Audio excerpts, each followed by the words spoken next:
예, 저희는 오늘부터 사순절이 시작되는 시간 2월달 전까지 7번, 8번 정도 저희가 예배 시간마다 고백하는 디딤돌 신앙 고백이 있는데 그 고백의 내용들을 하나하나 좀 살펴보려고 합니다.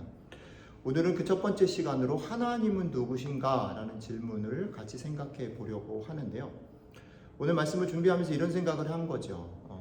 유치원 때 불렀던 노래입니다. 당신은 누구십니까? 나는 최용화. 이렇게 얘기를 하면 다 같이 그거 불러주는 거죠. 그 이름 남자애들 같은 경우는 멋지구나, 여자애들 같은 경우는 그 이름 아름답구나, 이런 노래 아시죠? 저만 하는 거. 하여튼 그런 노래가 생각이 났어요.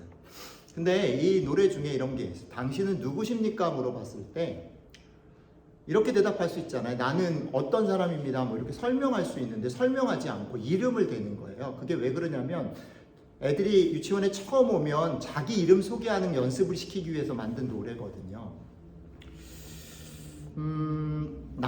저는 최용화입니다 라고 말할 수 있고, 그것에 대해서 아이들과 선생님이 당신의 이름이 멋집니다, 당신이 멋집니다 라고 얘기할 때 생각하는 건 이런 거죠. 멋진 사람이 최용화의 특성일 수는 있지만, 아이들이 칭찬해 주는 걸 수는 있지만 멋진 사람이 최용화는 아닌 거예요. 이게 좀 오늘 어려운 얘기를 좀 해볼게요. 하나님은 누구실까요? 라고 물어봅니다. 그러면 교회 안에서 여러분들 잘하면서 많이 얘기했던 거 있습니다. 저도 신학교에서 이런 거 배우는데요. 하나님은 어떤 분이십니까? 근데 신학교에 가면 신론이라 그래가지고 배우는 시간이 있어요. 그러면 하나님은 전능하십니다. 하나님은 어디에나 계십니다. 하나님은 전지하십니다. 이런 거 배우거든요. 그런데 하나님은 전지하시죠. 하나님은 전능하신 거 맞아요. 그리고 오늘 우리 찬양했잖아요. 가리소 굿이라고 우리는 많이 얘기합니다. 하나님 좋은 분인 거 맞아요. 그런데 뒤집어서 생각을 해보면 좋은 분은 하나님 말고도 참 많이 있는 것 같다는 거예요. 온 세상에 많이 있는 것, 요즘에는 그런 거잖아요. 유튜브. 근데 유튜브가 하나님은 아니잖아요. 그죠? 하나님이 누구십니까? 라고 말할 때 하나님은 좋은 분입니다. 하나님은 전능하신 분입니다. 하나님은 어떤 분입니다. 라고 describe, 그러니까 설명할 수 있어요. 근데 그 설명이 하나님은 아니죠. 어려우신가요? 그런데 그 설명, 전능하신 하나님, 전지하신 하나님, 내 편이신 하나님, 좋으신 하나님이 아니라, 하나님은 어떤 분이 아니라 하나님은 누구다. 한번 생각해 보세요. 가리소 굿하고, 사실 오늘 찬양 때 이걸 해보고 싶었는데 입에 잘 안 붙어가지고 또 실수할까봐 안 했는데, 가리소 굿하고 God is love라는 단어, 오늘 제목인데요. 뭐가 다를까요? 제가 영어 문법을 잘 모르지만 이런 생각을 한 거예요. God is good 얘기할 때는 good은 형용사입니다. 그죠? 설명하는 거예요. 하나님. 그런데 God is love 할 때 love는 noun이에요. 명사예요. 그죠? 명사는 describe, 설명하는 게 아니라 define 하는 겁니다. 정의하는 겁니다. 하나님이 사랑입니다 라고 말할 때 하나님이 사랑인 건 사랑인 것 같은 게 아니고 사랑인 것입니다. 그냥 본질 그 자체인 거예요. 이 차이에 대해서 생각을 하면서 오늘 얘기를 좀 같이 좀 해보면 좋겠다라는 겁니다. 뭐가 다를까? 하나님이 전능하시다, 하나님이 좋으시다라는 것과 하나님이 사랑이다라는 것은 뭐가 다를까? 우리는 우리의 경험 속에서 혹은 우리가 듣고 배운 지식 속에서 하나님에 대해서 많은 수식어를 경험하게 됩니다. 배우게 됩니다. 교회 안에서 그렇죠. 하나님 전지하다, 전능하다라고 말하는 건 사실은 주워 들은 지식에 속할 경우가 많아요. 우리가 경험한 것이 아닌 경우가 많지만 우리는 하나님이 전지전능하시다라고 어려서부터 많이 들어왔죠. 교회 안에서 듣습니다. 근데 하나님이 좋은 분이다라는 말은 조금 다른 것 같아요. 하나님이 좋은 분이다라는 건 사실 우리의 경험 속에 있어요. 그렇죠? 우리가 기도 응답을 받았을 때, 우리가 되게 막막하고 어려울 때 하나님이 우리에게 다가오시거나 문제를 해결해 주시거나 위로자가 되시는 그런 경험들이 하나님 참 좋은 분이야 라고 우리가 고백하게 하는 것이죠. 하나님을 설명하는 많은 것들은 경험이나 지식이나 여러 가지 것들을 통해서 우리에게 다가옵니다. 그러나 아까도 말했지만 그것은 하나님에 대해서 내가 느끼고 내가 받아들이고 내가 이해하는 것일 수 있고 진짜 하나님은 아닐 수도 있다라는 거예요. 그렇지만 하나님 자신이 제가 나는 최용화입니다 라고 말을 하는 것처럼 하나님 자신이 나는 누구야 라고 말을 하는 것은 내가 어떻게 느꼈던 내가 그것을 깨달았던 아니든 상관없이 그것은 하나님이신 겁니다. 그렇죠? 그래서 제가 오늘 여러분들하고 나누고 싶은 건 뭐냐면 하나님이 어떤 분인가가 아니라 하나님이 하나님 자신을 나는 이런 사람이야 이런 존재야 라고 말하는 게 성경에 어디 있을까를 막 찾아본 거예요. 근데 제가 찾은 거는 딱 두 가지인데 하나는 뭐냐면 출애굽기에 보면 모세를 하나님이 시내산 앞에서 가시떨기 막 이렇게 불타는 가시떨기 앞에서 모세를 만나죠. 모세를 부르죠. 근데 모세가 하나님이 모세한테 너 애굽으로 내려가라 라고 말할 때 모세가 아니 당신이 누군데 나보러 내려가라고 얘기를 하고 내가 내려가서 이스라엘 백성들한테 나를 보내신 분이 누구라고 설명할까요? 당신 누굽니까? 라고 물어보는 거예요. 거기서 하나님은 난 좋은 하나님이야 나 전지전 이렇게 설명 안 하고 하나님이 자기를 딱 define 딱 정의해서 얘기합니다. 뭐라고 얘기합니까? I am who I am. 나는 나다. 나는 나다. 이 말이 참 무서운 말이고 하나님만 쓸 수 있는 말이죠. 나는 나다. 근데 하나님이 성경 가운데 자기를 설명한, 자기를 정의한 첫 번째 메시지고 어떻게 보면 거의 유일한 메시지예요. 그런데 또 한 군데에서 성경이 하나님을 정의하는 정의가 있어요. 그게 뭐냐면 요한일서로 내려가면 성경이 이렇게 말하죠. 하나님은 뭡니까? 사랑이에요. 하나님은 사랑스러운 분이 아니고 하나님은 사랑할 만한 분이 아니고 하나님은 사랑을 주시는 분이 아니라 하나님은 사랑인 거예요. 형용사가 아니고 명사라는 거예요. God is love. I am who I am과 똑같이 God is love인 거예요. 우리가 그렇게 느끼던 우리가 그렇게 깨달았던 상관없이 하나님은 사랑인 거예요. 오늘 이 얘기를 조금 더 해보려고 합니다. 성경은 오늘 하나님이 누구냐라고 물어보는 우리들의 질문에 하나님은 사랑이십니다 라고 대답한다는 거죠. 다시 말씀드리지만 하나님은 사랑스러운 분, 하나님은 사랑을 가지신 분, 하나님은 사랑할 만한 분이라고 말하는 것이 아니라 하나님은 사랑이라고 말하고 계시다라는 것을 주목해 보시면 좋겠습니다. 그리고 이게 뭐가 다른가를 생각해 보시기 바랍니다. 이 차이를 같이 생각해 보려고 하는 것이 오늘 말씀의 대단히 중요한 주제입니다. 아까 말씀드렸던 것처럼 나는 최용화야 라고 말하는 것처럼 하나님은 출애굽기에서 모세에게 나는 나야 라고 답하셨어요. 그리고 요한일서는 하나님은 사랑이야 라고 소개하셨습니다. 그러니까 사랑은 하나님을 묘사하거나 설명하는 말이 아니고 하나님 자체인 거예요. 하나님하고 사랑은 같은 것입니다.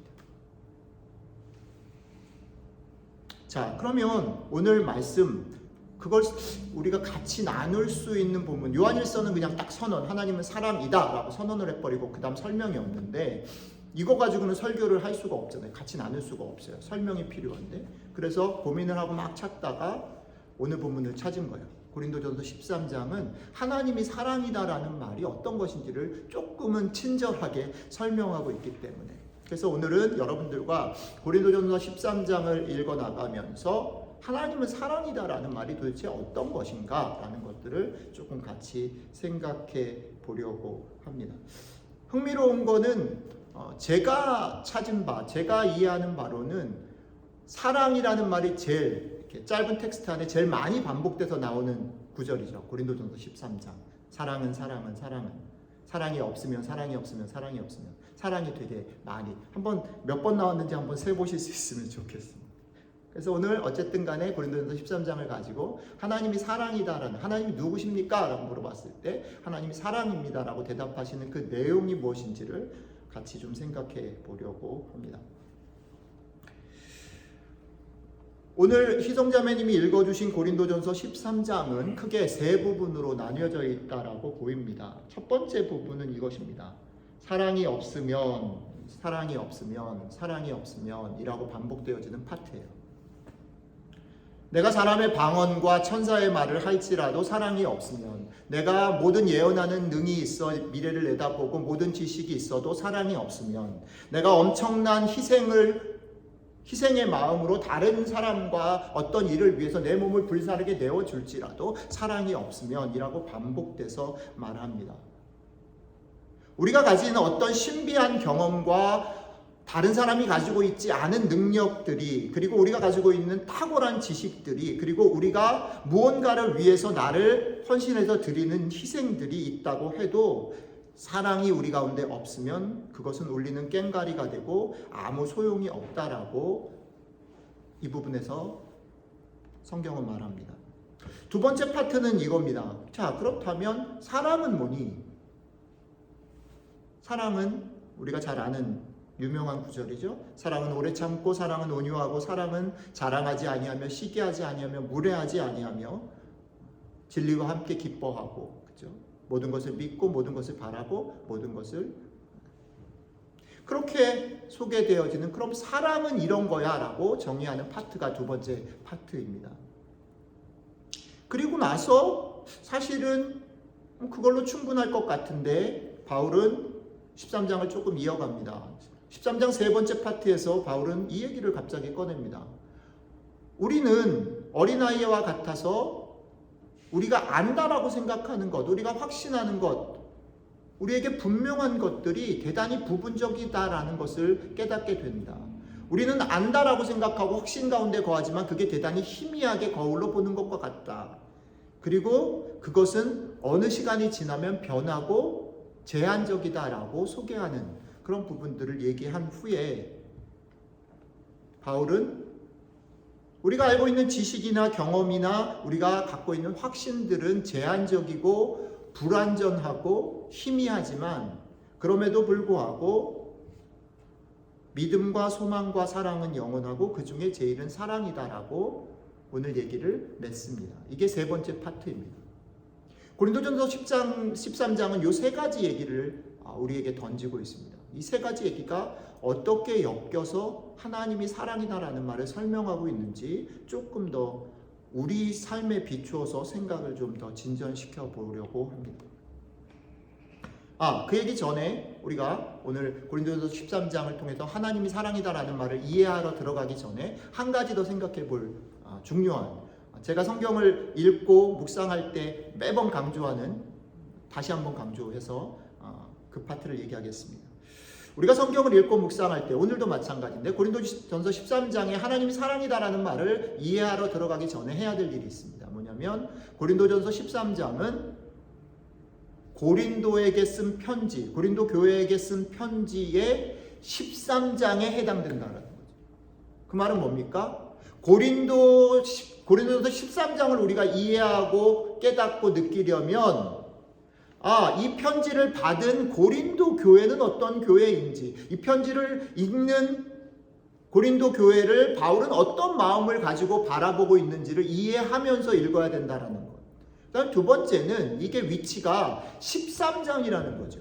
그러니까 13장을 이해하려면 12장, 11장, 10장, 1장부터 12장까지 어떤 얘기가 있는지를 이해하면서 읽어야 된다는 것. 두 가지를 먼저 풀어야 됩니다. 하나는 뭐냐면 고린도 교회가 어떤 처지에 있었고 어떤 상황에서 이 편지를 바울이 어떤 마음으로 썼을까. 여러분들이 언제 시간이 나면 고린도전서를 읽어보시면 아시겠지만 줄여서 말씀을 드리면 이런 거지요. 고린도 교회의 대단히 중요한 특징은 뭐냐면 별로 오래되지 않은 교회라는 것이고요. 그 오래되지 않은 교회가 놀랍게도 부흥하는 교회였고 놀랍게도 신비한 경험들, 은사들을 많이 체험하고 나누었던 아주 활발한 교회였다는 거예요. 그런데 그것과 반대에서는 되게 어두운 부분은 뭐냐면 그 활발하고 너무너무 막 그 영적인 힘이 넘치는, 그리고 그것으로 많은 일들을 하는 그 교회가 그것 때문에 서로 나뉘고 누가 옳고 어느 것이 옳고, 그리고 그 신비하고 놀라운 그 경험과 지식 때문에 자기들을 판단할 것이 세상에 아무것도 없다. 우린 마음대로 해도 된다라고 생각해서 그들의 실제 삶에 있어서는 선을 넘어서는 일들이 대단히 많았다. 그게 고린도 교회가 가지고 있는 장점이자 약점, 문제점이자 특성이었다라는 거죠. 그런 교회를 향해서 바울은 편지를 씁니다. 너희들이 갖고 있는 특성이 이렇고 그 특성들이 어떻게 좋지만 어떤 문제가 있는지를 설명하고 싶고 그것을 도와주고 싶은 마음으로 고린도 편지를 썼다는 거죠. 그런 맥락으로 본문을 읽어야 한다는 거죠. 그리고 13장 앞부분의 12장에서 특별히 그 은사에 관한 것들과 그들이 경험했던 신비한 은사들에 관한 것들과 그것이 교회를 공동체로 만들어가는 데 있어서 어떻게 균형을 갖춰야 하는지를 설명하고 싶은 마음이 12장에 되게 많이 설명이 되다가 13장으로 탁 들어가면 앞에 얘기를 맥락을 탁 끊고 바로 오늘 우리가 읽은 사랑 얘기를 꺼내기 시작합니다. 그런데 이 사랑 얘기를 꺼낸 이유를 사실은 14장 1절, 13장이 끝나고 14장으로 넘어가서 14장 1절은 이렇게 소개하고 있다라는 거죠. 14장 1절에 이렇게 되어 있습니다. 사랑을 추구하며 신령한 것들을 사모하십시오라고 되어 있다는 거죠. 그런데 이것을 갖다가 제가 고린도전서 묵상하면서 좀 참고했던 권영경 교수님이라는 분이 계신데 그 신약을 공부하시는 분인데 그분이 이거를 본인이 헬라어를 가지고 번역을 이런 식으로 했어요. 사랑을 최종 목표로 삼으십시오라고 번역을 했습니다. 그러니까 바울이 지금 고린도 교회를 보면서 고린도 교회가 가지고 있는 장점과 문제점들을 해결하고 돕기를 원해서 사랑 얘기를 꺼냈는데 그 목표가 뭐냐면 사랑을 모든 삶의 최종 목표로 두어야 한다라는 것이 바울이 이 얘기를 꺼낸 이유였다라는 거죠. 이 말은 우리가 오늘 하나님은 사랑이십니다라는 말을 이해하는 데 있어서 대단히 중요한 열쇠가 앞에서도 말씀드렸지만 고린도 교회는 은사를 경험하고 그것을 자랑하고 주장하느라 나뉘어져 있었습니다. 그 사람들은 자신이 가진 신비한 체험이 너무너무 소중하고 짜릿하고 감격적이어서 실제 자신이 살아야 하는 삶의 기준과 지켜야 할 선들, 다른 사람들과 같이 더불어 살아야 될 선들을 자주 넘었습니다. 그들의 모습을 보면서 바울은 대단히 불안했을 것이며 사실은 도와주고 싶은 마음이 대단히 간절히 있었을 것이다 라고 생각됩니다. 그것을 어떻게 도와줄까? 그냥 상식적으로 편하게 생각을 해보면 너네 이런 건 틀렸어, 너네 이런 건 맞아 이런 얘기들을 열심히 했을 것 같은데 바울은 그 얘기를 사실은 했어요. 최선을 다해서 고린도전서 12장까지. 그런데 그 얘기를 막 하다가 바울이 더 이상 안 된다라는 생각이 들었는지 모르겠으나 제 생각에는 비상 처방, 가장 극단적인 처방을 내리기로 결정을 한 겁니다. 그게 뭐냐면 고린도전서 13장 사랑 얘기죠. 왜요? 하나님이 사랑이시기 때문에. 바울이 그렇게 믿었기 때문이죠. 이 말은 하나님이 사랑이다, 사랑해야 한다. 그러니까 요한일서 4장대로 얘기를 하면 하나님은 사랑이십니다. 그러니까 너희들도 하나님의 사랑을 받았기 때문에 서로 사랑하는 게 마땅합니다라고 되게 간단하게 되어 있는 그 구절에서 우리는 다 아멘합니다. 그리스도인이면 당연히 사랑해야지. 우리가 하나님의 사랑을 받았지를 모르는 사람은 없습니다. 그런데 문제는 뭐냐면 그게 정말 우리 삶에서 어떻게 이루어질지에 대해서 되게 막막하다라는 것이죠. 그 말이 가지고 있는 무게와 사실은 어려움들에 대해서 우리는 사실 잘 실감하지 못합니다. 그냥 당연히 그렇게 살아야 한다라고만 생각한다는 거죠. 그래서 저는 우리가 고린도전서 13장을 조금 더 우리 삶에 갖다 붙여서 꼼꼼히 씹어볼 이유가 더 있다라고 생각합니다. 서론이 되게 길었죠? 지 엄마가 걱정하는 소리가 들리는데 이제 빨리 달려서 본론을 끝내보겠습니다. 첫 번째 얘기로 가보죠. 여러분들과 제가 사는 세상을 한번 생각해 보죠. 아니 정확히 말하면 세상이 아니고 우리 자신을 한번 생각해 보자라고. 여러분들은 그리스도인이기 때문에 여러분들 하나님의 사랑을 받았기 때문에 사랑해야 된다라는 명제에 대해서는 의심이 없어요. 그거를 거부하거나 그렇지 않아라고 얘기하는 사람은 없어요. 그런데 우리가 아이들을 사랑해야지, 내가 내 남편, 내 아내를 사랑해야지라고 얘기할 때 어디로 미끄러지냐면요. 사랑하기 위해서 우리에게 영적인 능력이 필요해 라는 쪽으로 미끄러진다는 거예요. 사랑하기 위해서 좀 더 많이 알아야 되지 않을까라고 미끄러진다는 거예요. 사랑하기 위해서 내가 우리 아이들에게, 내 남편에게, 내 아내에게 좀 더 헌신해야 되지 않을까라고 미끄러진다는 거예요. 그게 고린도서 13장 첫 번째 문단이 우리에게 던지는 도전입니다. 한번 곰곰이 생각해 보세요. 왜 사랑하지 못한다라고 생각하십니까? 왜 사랑이 우리 삶에 없다라고 생각하십니까? 왜 내가 사랑하지 못하고 왜 우리 사회가 서로 사랑하지 못한다고 생각하십니까? 저는 고린도서 13장 이 첫 번째 문단을 우리가 곰곰이 씹어볼 이유가 있다고 생각해요. 우리는 사랑을 얘기하고 사랑하고 싶어 하면서도 우리 마음속에 우리를 꽉 붙잡고 있는 게 뭐냐면 사랑하기 위해서 능력이 필요하고 사랑하기 위해서 영적인 은혜가 필요하고 사랑하기 위해서 지식이 필요하고 사랑하기 위해서 헌신이 필요하고 역으로 말하면 내가 헌신하지 않으니까 사랑을 못하는 거고 내가 지식이 없으니까 사랑을 못하는 거고 내가 영적으로 충만하지 않으니까 사랑을 못한다라고 생각합니다. 그런데 바울은 그렇지 않다라고 말을 하는 거예요.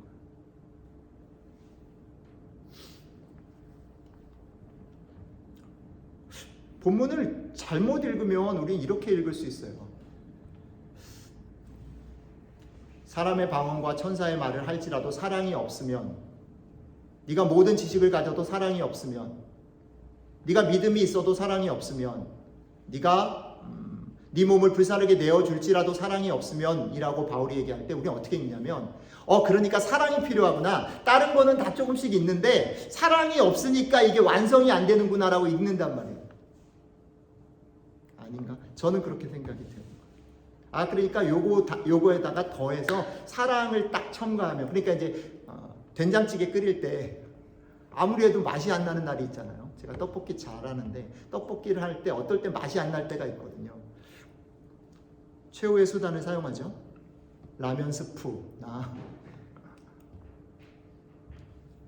여기서 우리가 바울의 얘기를 이렇게 읽을 수 있다는 거예요. 사랑이라는 게 첨가되어야 되는구나. 그러니까 사랑을 찾아서 하나님 사랑을 주십시오. 내가 요거를 100% 완성하겠습니다 라고 기도할 수 있다라는 거지.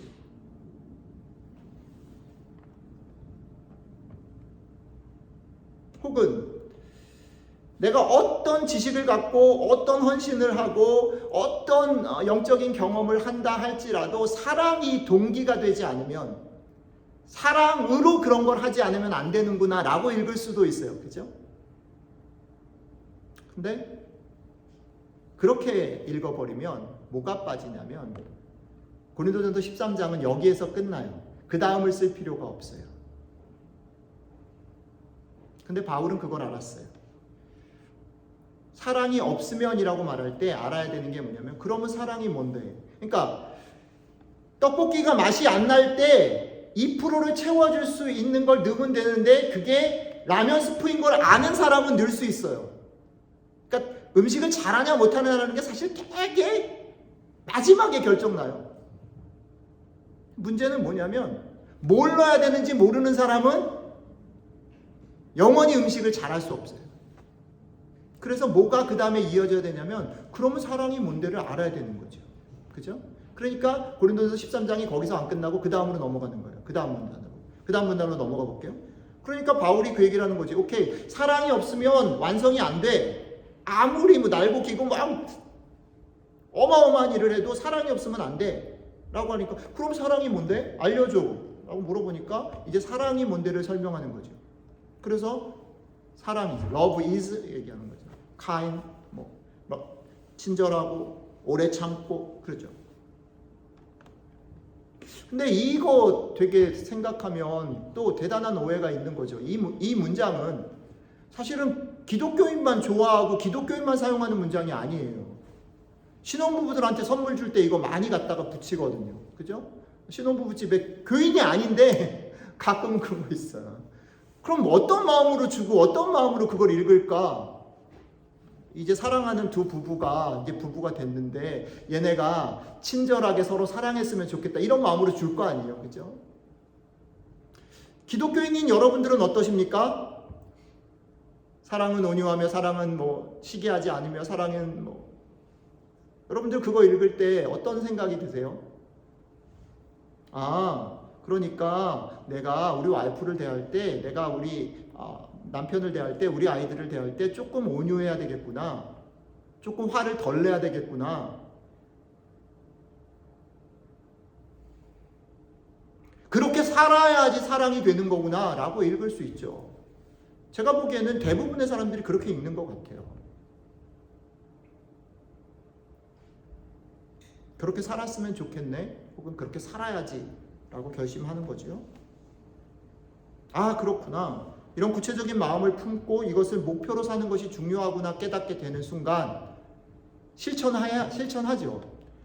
갓 결혼한 부부가 이거를 목사님한테 선물로, 주례하신 목사님이 이거 선물로 줬는데 그거 무시하고 처음부터 싸우기로 작심하고 결혼한 부부가 누가 있겠어요? 어떻게든 친절해 보려고 하고, 어떻게든 인내해 보려고 하고, 그렇죠? 저도 처음부터 지영이를 미워하진 않습니다. 어떻게든 참아보려고 하죠. 어떻게든 이해해 보려고 해요. 왜요? 그래도 목사인데, 그래도 오늘 은혜 받았는데, 그래도 오늘 신년이 이제 2주밖에 안 됐는데. 근데요, 놀라운 일이 있어요. 그렇게 마음을 먹고 은혜 받고 깨달아가지고 결심하고 새해를 맞이하고 사랑해 보려고 애를 써본 사람만이 아는 비밀이 있어요. 뭐죠? 안 된다. 안 해본 사람, 머리로만 생각한 사람들은 사랑이 될 거라고 생각하고 그 말이 정말 좋은 말이라고 생각하는데 그건 한 번도 안 해본 사람이에요. 자기가 괜찮은 아빠, 괜찮은 엄마라고 생각한 사람은 제가 보기에는 한 번도 아이랑 사랑해 본 적이 없는 사람이에요. 자신 있게 얘기할 수 있는 사람은 사랑해 본 적이 없다라고 보는 게 맞아요. 그러니까 이 말은 이렇게 읽을 수가 없는 것이에요. 왜요? 사랑해 본 사람은 알아요. 하면 할수록 사랑만큼 짜증나고 사랑만큼 잔인한 건 없습니다. 왜요? 나는 계속 사랑하는데 저놈은 하나도 몰라. 근데 너무 웃긴 거는 나만 힘들어. 쟤는 너무 태연해. 그게 사랑이거든요. 그렇잖아요. 억울하지 않으세요? 전 너무너무 힘들어. 아니, 이 사랑이 참 불공평하죠. 부부간에도 그래요. 너무 웃겨요. 사랑하는 사람이 늘 미안해. 사랑받는 놈이라 해서 죄송합니다. 사랑받는 사람은 절대 미안한 적이 없어요. 너무 당당해요. 1년 내내 설거지 한 번 안 하고 손 하나 까딱 안 하던 인간이 손님 왔다 그래가지고 설거지 한 번 하면 그게 너무너무 대단한 거예요. 말이 됩니까 이게? 평생 내가 이 사람을 사랑하는 것을 지키기 위해서 아둥바둥 화를 못 참고 막 그게 화병이 들고 이런 사람은 오히려 그 시간에 딱 보면 이 사람이 너무 사랑하는 것 같고 이 사람은 믿음이 없어 보이죠. 이게 사랑이거든요.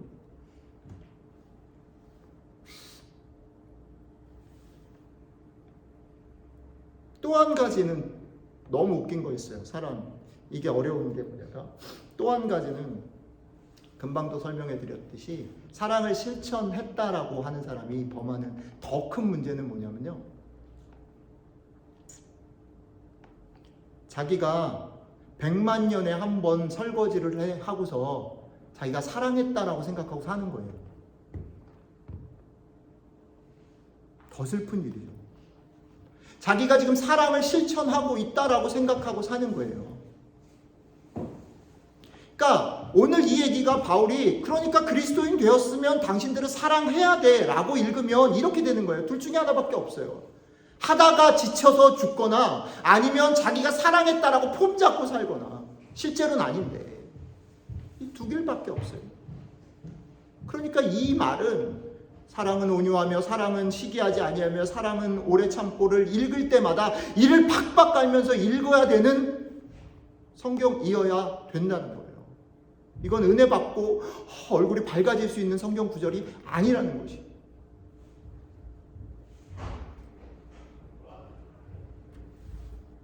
자, 그러면 이게 이제 그 다음에 이제 우리 속에 바울 얘기를 따라가다가 보면 그럼 어떡하라는 거야? 사랑을 못한다고? 하면 할수록 절망이라고? 간혹 사랑을 하게 되면 그게 더 절망이라고 얘기를 한다 그러면 그러면 우리가 어떻게 하라는 거야? 라고 질문을 해야 되는 것이에요. 그렇기 때문에 세 번째 문단이 있는 거죠. 바울이 정말 얘기하려고 하는 얘기가 세 번째 문단으로 넘어가는 거예요. 세 번째 문단에서는 바울이 무슨 얘기를 한다고 말씀드렸냐면 우리가 아는 것, 믿는 것, 살아내는 것 이 모든 게 희미하고 불완전하고 일시적이다라는 말을 하는 거예요.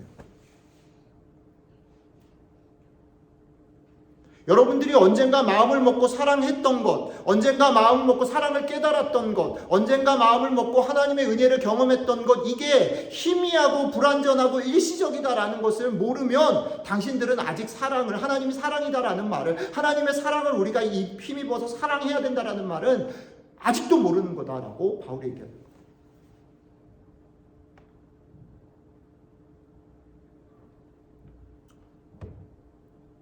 그러니까 앞에서 얘기했던 것처럼 우리가 사랑이 너무 좋은 거고 사랑을 해야 해. 하나님이 우리를 사랑하신 걸 깨닫는 게 너무 중요해 라고 생각을 하면 할수록 깜깜해지는 것, 어려워지는 것, 그거를 그대로 얘기를 하는 거예요. 그 이유가 뭐냐면 우리가 깨닫고 믿고 아는 것, 사는 것은 희미하고 불완전하고 일시적인 것이기 때문에 지금 금방 은혜를 받았다고, 지금 금방 사랑했다라고 얘기하는 순간 우리는 낭떠러지로 떨어지니까 그게 우리의 모습이니까. 그러면 계속 우리의 고민, 우리의 답답한 마음은 남아있는 거죠. 그럼 어떡하지? 근데 그 말 끝에 바울이 이제 고린도서 13장을 맺으면서 하는 말이 거기가 멋진 거죠. 너희들은 불완전하고 너희들은 일시적이고 너희들은 희미하지만 사랑은 너희들이 많이 느끼던 적게 느끼던 그것을 마구 누리고 있던 그렇지 못하던 사랑은 사랑이어서 사랑은 완전하고 사랑은 확실하고 사랑은 영원해. 그리고 그런 날은 오고 그것이 가능해. 우리 때문이 아니라 우리가 무엇을 깨달았기 때문이 아니라 우리가 무엇을 실천했기 때문이 아니라 하나님이 사랑이시고 사랑은 사랑이기 때문에 완전하고 영원하고 분명한 것이 가능하다. 그러니까 처음에 말씀드렸던 것처럼 하나님은 사랑이시지 하나님이 사랑스러운 사랑을 주시는 사랑할 만한 분이 아니라는 거예요. 이해가 되세요? 이 차이를? 저는 이걸 설명을 해야 되는데 이걸 설명할 시간이 없어갖고 어떻게든 이걸 이해하셔야 돼요. 하나님은 사랑할 만한 분, 사랑을 주시는 분, 하나님 사랑스러운 분이 아니라 하나님은 사랑이라는 거예요. 하나님이 사랑이어야 소망이 있는 거예요.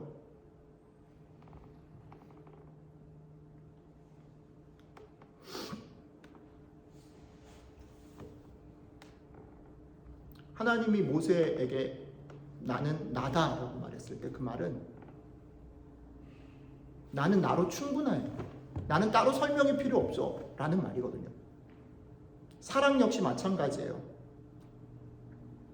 하나님이 사랑이시기 때문에 하나님 안에만 사랑이 있고 하나님 안에서만 사랑이 가능해요.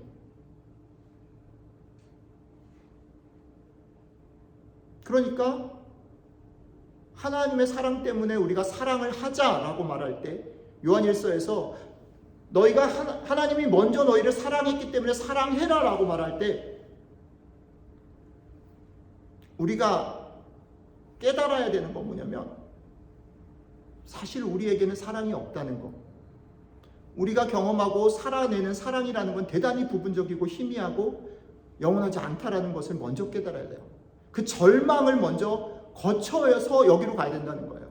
사랑은 우리의 것이 아니라는 거죠. 근데 이게 대단히 중요한 건데 뭐냐면 우리의 것이 아니기 때문에 우리에게 자유가 있다는 걸 아세요? 우리 것이라면 우리의 형편과 우리의 처지와 우리의 행동의 변화에 따라서 이게 좌지우지 되잖아요. 근데 우리 게 아니고 하나님 거라면 하나님한테 달려있는 거예요. 나한테 달려있는 게 아니라 하나님한테 달려있는 거예요. 그러니까 되게 역설적으로 우리는 사랑할 수 있어요. 우리가 사랑할 정도 수준이 아니고 우리가 깨달음이 없고 능력이 없고 아무런 확신이 없어도 우린 사랑할 수 있어요. 왜? 이 조건이 저기에 있기 때문에. 그죠? 그리고 더 놀라운 사실 하나. 그 조건을 유일하게 가지고 계신 하나님이 우리는요 사실 사랑을 못하는 정도가 아니라 사랑할 필요를 대부분 못 느끼고 살아요. 이게 되게 심각한 건데 우리 사랑할 필요 별로 못 느끼고 살아요. 참을 필요를 못 느끼고 살아요. 우리가 아이들을 혼낼 때 아이들한테 막 흥분할 때 한번 잘 들여다보세요. 사실은 내가 불안해서 흥분하는 거거든요. 포장은 잘하죠. 애들을 위해서 화낸다고. 애들을 위해서 혼냈다고. 아니요. 그게 뻥이라는 건 당신도 알고 나도 알고 다 알아요. 아니요. 내가 화가 나서 그런 거예요. 우리 속에 없어요. 그게 당연하다라고 생각해요. 내가 우리 아이들을 잘 가르치는 일이라고 생각해요.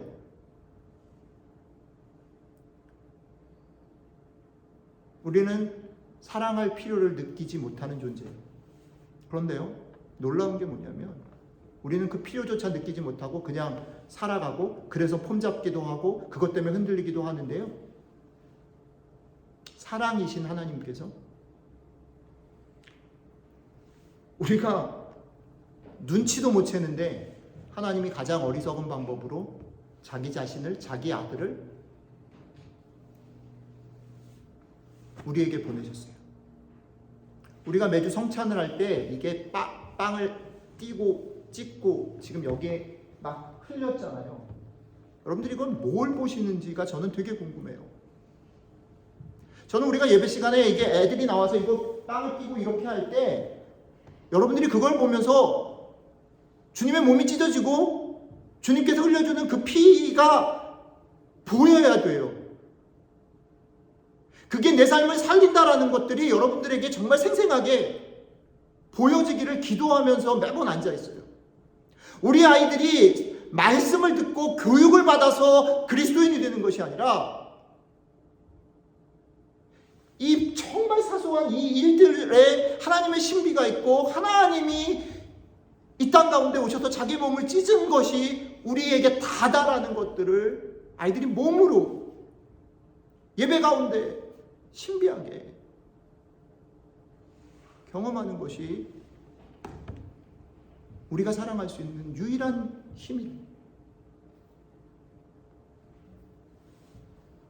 근데 이게 되게 어리석은 거잖아요. 하나님이 사랑이고 모든 것을 가지고 계시면 그냥 딱 너 이거 안 하면 죽어라고 딱 해서 밀고 가실 수 있는데 그렇게 안 하시고 제일 어리석은 방법으로 그 사랑을 표현하셨다.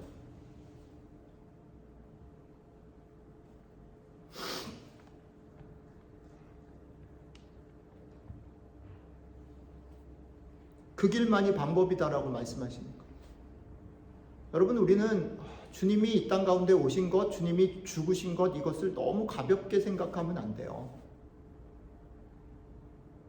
그 정도로 우리가 악하고 그 정도로 우리가 사랑을 필요로 하지 않는다라는 것과 같이 놓고 계속 씹어 먹어야 돼요.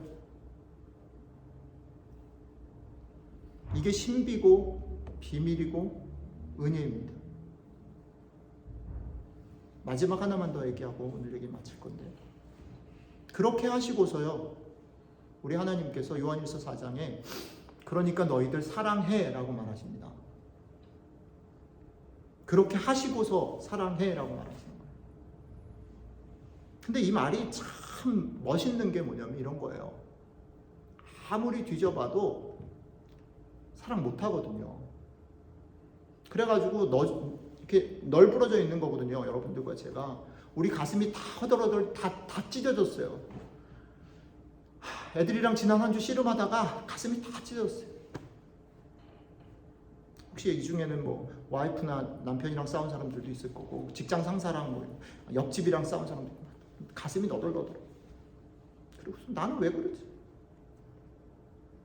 근데 그런 우리들한테 우리 주님께서 사랑할 수 있어 라고 말하는 거예요. 사랑할 수 있어. 이게 비밀이죠.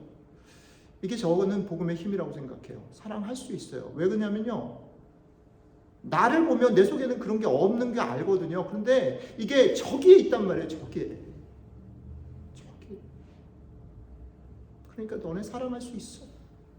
그러니까 사랑해 라고 말할 때 사랑 안 하면 죽어 이게 아니고 널브러져 있니? 아니 다시 용기를 낼 수 있어. 너 할 수 있어. 내가 할 수 있게 도울 거야. 도왔어. 이 얘기거든.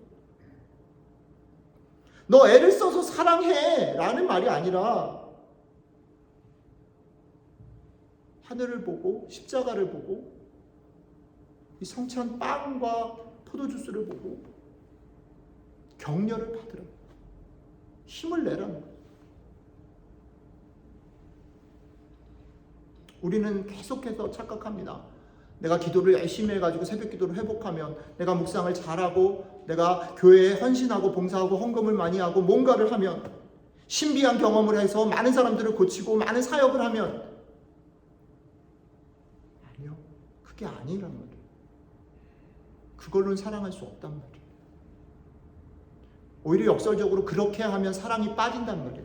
사랑이 도망간단 말이에요. 그것만 남는단 말이에요. 성경은 거꾸로 얘기하는 거죠.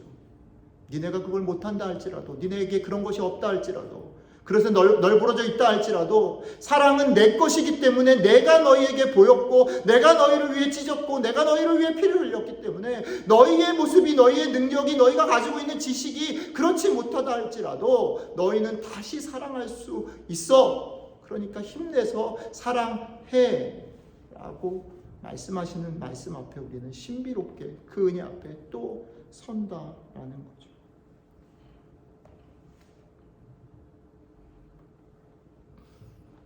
이번 한 주 다시 우리는 세상으로 나가기 전에 하나님 말씀 앞에 서는 것입니다.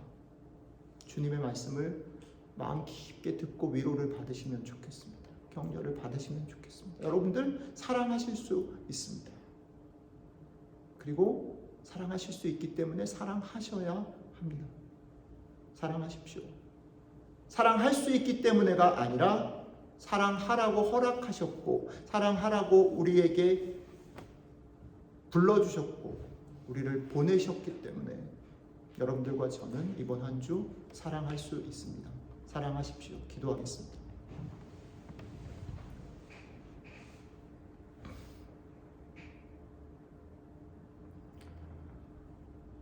여러분들에게 오늘 말씀 속에서 하나님이 하시는 이야기들을 조용히 들어보시면 좋겠습니다. 그리고 위로와 격려와 힘을 얻으실 수 있으면 좋겠습니다.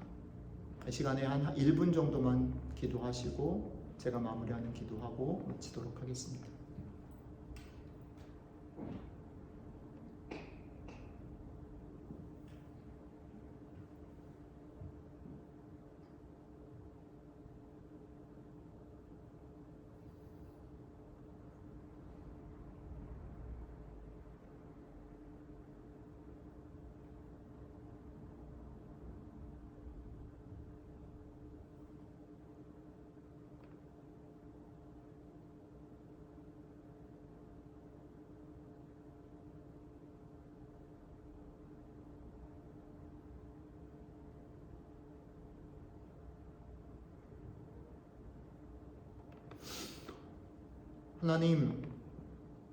하나님이 사랑이시다는 말이 오늘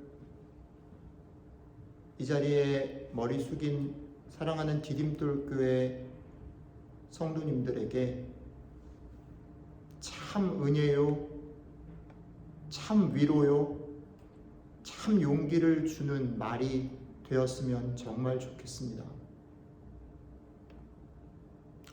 우리들의 연약한 마음, 몸, 삶, 우리들의 신앙 고백과 지식과 경험이 없는 것을 주님 아시는데 그럼에도 불구하고 우리를 격려하셔서 사랑할 수 있어 라고 말씀하시는 하나님의 음성을 마음에 품고 이번 한 주간 살아갈 수 있도록 도와주시면 좋겠습니다.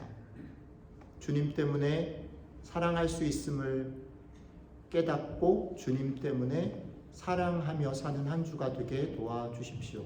감사드리며 우리 주 예수 그리스도의 이름으로 기도드렸습니다. 아멘.